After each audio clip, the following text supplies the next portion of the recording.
All right, let's talk about leadership. Today, we're going to dive into a pretty powerful framework, one that kind of flips the whole idea of leadership evaluation on its head. It's a method that doesn't just ask if a product is good, it asks if the leader behind it is truly effective. Okay, let's get into it. So, let me ask you something. Is leadership just a reward for sticking around the longest? I mean, we've all seen it happen, right? Somebody gets a promotion just because they've been there for years. But does that automatically make them a leader?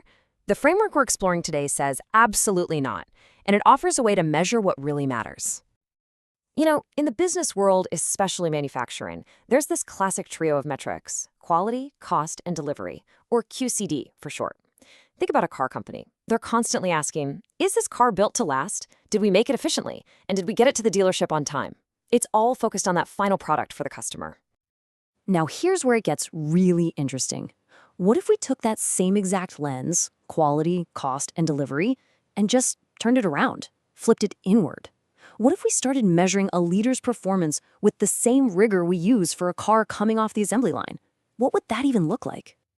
This brings us to the heart of it all, a concept called FQCD. Now, that little F at the beginning might seem kind of minor, but trust me, it's the secret sauce. It is the key that unlocks a whole new way for leaders to think about their own accountability. So what is this FCQCD thing? Well, simply put, it's a brilliant way for leaders to look in the mirror and self-evaluate. That F just stands for function, as in, what is your specific role and what are your responsibilities? Then the framework asks you to analyze your own duties against those familiar metrics: quality, cost, and delivery. Okay, so that's the big picture. Now, let's get into the nitty-gritty. Let's break down each of these four components to see how they actually work in the real world. First up, the F for function. Look, this is so much more than just a job title on a business card.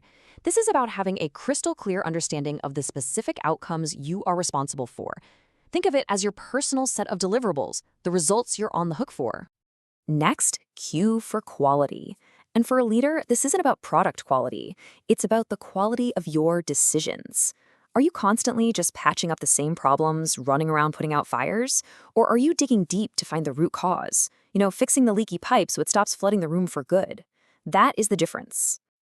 Now, when we talk about cost for a leader, we are not just talking about the budget. It goes way deeper. It's about a mindset of efficiency. Are you finding ways to hit your goals with less friction, less wasted time, and less burden on your team? That's what being a resourceful leader is all about. And finally, D for delivery. This one's all about timing. Because a brilliant idea that's delivered a week too late, it's a failure.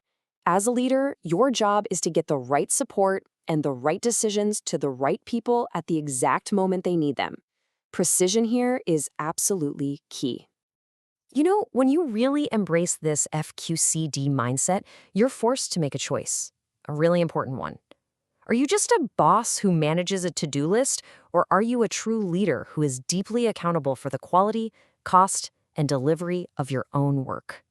And the difference is huge. You've got the boss who thinks a promotion is their chance to kick back and work less, but then you have the leader who rolls up their sleeves, takes on the biggest challenges, and achieves amazing results through their team.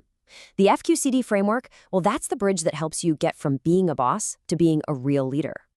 So why should you even care about any of this? Because it is a total game changer. Leaders who adopt this framework become way more proactive, they become more dependable, and they develop this incredible sense of ownership. It's a systematic way to make sure you're always adding real, measurable value.